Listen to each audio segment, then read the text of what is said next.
Welcome to Pimpy's Investment Chat, where we keep investment talk simple. And here's your host, Pimpy. What is going on out there, peeps? All right, so people are asking really good questions about the Iraqi dinar and other currencies. So I'm going to go through and clear up some of the questions that you guys have, and I understand why it's confusing. So that's why I'm going to take the time to go ahead and explain it to you, and then let you know exactly what Iraq needs to do to go back onto the FOREX. Okay, just so you know, when they're trading in currencies, you have what's known as currency pairings. So you can see right here, you got the United States is paired up with the Australian dollar, and then they tell you what the exchange rate is. Same with the euro, the yen, you name it. The currencies are out there. These are currency pairings. It's important for you to understand that.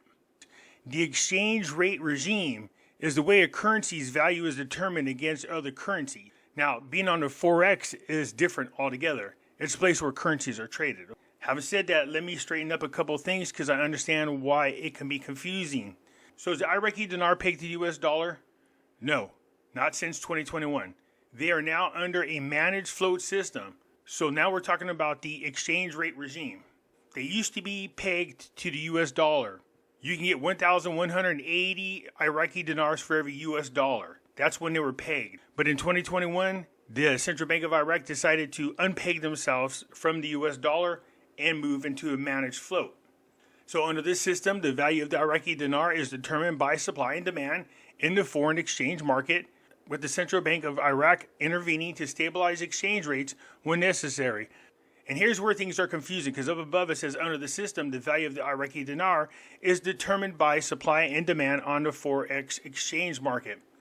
So the Iraqi dinar is not currently trading on the FOREX, the official FOREX, in its pure form, but is listed. If you go over to the FOREX official website, people can see that the IQD is listed on there. Yes, of course it is, because it's a tradable currency, but it's not currently trading. The IQD has a currency pairing and is pegged to the US dollar at a fixed rate of 1-to-1. So 1 IQD for every 1 US dollar.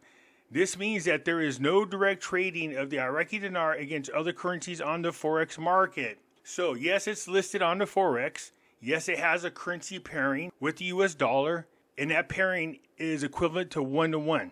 But you cannot actively trade on the Forex with the Iraqi dinar. It's pegged to the US dollar on the Forex at the moment, but it is not pegged to US dollar when it comes to its exchange rate regime. I hope that makes sense. So here is where you'll see the fluctuations in the market.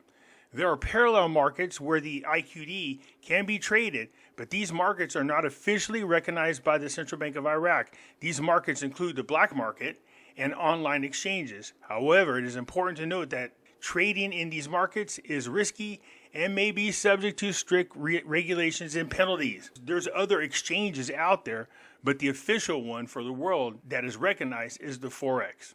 So this is why you see fluctuations.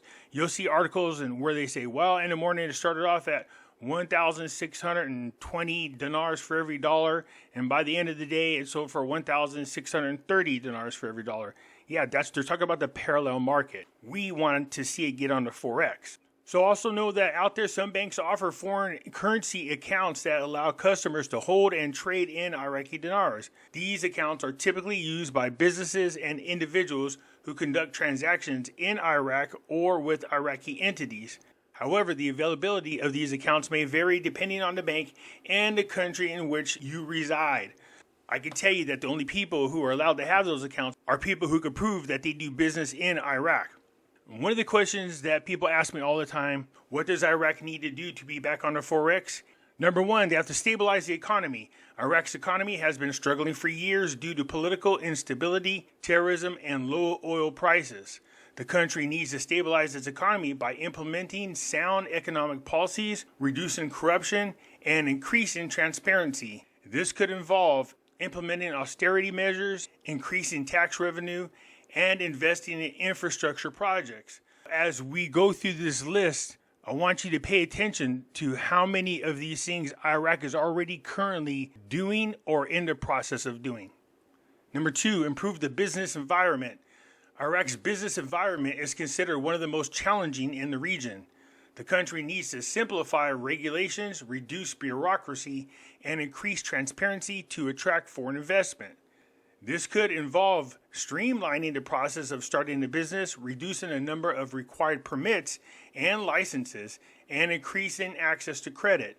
Diversify the economy. Iraq's economy is heavily reliant on oil exports, which makes it vulnerable to fluctuations in the global oil prices. The country needs to diversify its economy by investing in other sectors such as agriculture, manufacturing, and tourism. This could involve providing incentives for businesses to invest in these sectors, increasing access to finance for small and medium-sized enterprises, and developing infrastructure to support economic growth. See, we already know that Iraq is currently in the midst of doing a lot of these, so that's a good thing. Strengthen institutions. Iraq's institutions, such as the central bank and financial regulatory authority, need to be strengthened to ensure they are functioning effectively and independently.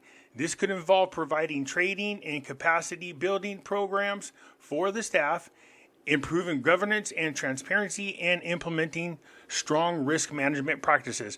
Well, we know all that is taking place because look at the new Central Bank of Iraq's building. It's big. So they'll definitely have room. We all know that they've been going through tons of training at the Central Bank of Iraq, and I mean tons of it. And we also know that they put in a new system, and they've been working out a lot of the kinks, but there's definitely transparency there because you can't hide a lot of things that are going on, as we saw recently when a lot of accounts were flagged for questionable activities. So yeah, already Iraq is covering many of these on this list. Develop a comprehensive financial inclusion strategy. Iraq has a low level of financial inclusion, with only about 20% of the adult population having access to formal banking services. The country needs to develop a comprehensive financial inclusion strategy that includes increasing access to bank accounts, improving access to credit, and providing financial literacy programs. We know they're already doing that now. We see them taking the steps necessary to get more people to be banking in Iraq's banks. We also seen them, what was it, about a year ago? They put in the banks something in the neighborhood of about 1 billion Iraqi dinars, and they told the banks to give those out as loans, make it very easy for people to qualify.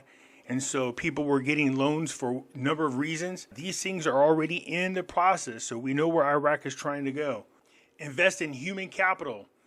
Iraq needs to invest in its human capital by providing quality education and healthcare and developing a skilled workforce. This could involve increasing spending on education and healthcare, improving the quality of schools and hospitals, and providing training and development programs for workers. Well, we know that Iraq recently built a slew of hospitals. That's already in the works. But as far as the school is concerned, I have not heard a whole lot about schools being built. I know that's something on their list, but the hospitals are one of the big things that they're handling first. Promote regional cooperation. Iraq is a member of the Gulf Cooperation Council, and the Middle East region is becoming increasingly integrated. The country needs to promote regional cooperation by strengthening trade and investment ties with its neighbors and working together to address common challenges such as terrorism and economic instability. Well, Iraq is already doing that. They are strengthening their relationships with neighboring countries. We see that in these recent articles. They've been working on that. Most of the steps that Iraq has to take affect a lot of things that Iraq wants to do. We want to see them back on a FOREX. We want to see their exchange rate increase in value. We want them to promote stability. We see them doing that when they refuse to actively take a side in this war between Israel and Hamas. So that is definitely saying to the world, we don't want any more issues and they're staying out of trouble. With the exception of the fact that they need to do something about those people that are bombing our military bases. That's not good, but I know Al-Sadini is doing what he can to take care of that ASAP. So for the most part, Iraq is doing all the things necessary to increase the value of the Iraqi dinar, to be listed on the FOREX. They're going to be with the World Trade Organization soon. Little by little, the training wheels are coming off of Iraq, and we should see them on the open market soon, working with the international and global markets. So there you have it. I hope that answers your questions. Anyways, that's it for now. Let me know what you think. I look forward to hearing from you. I'm out.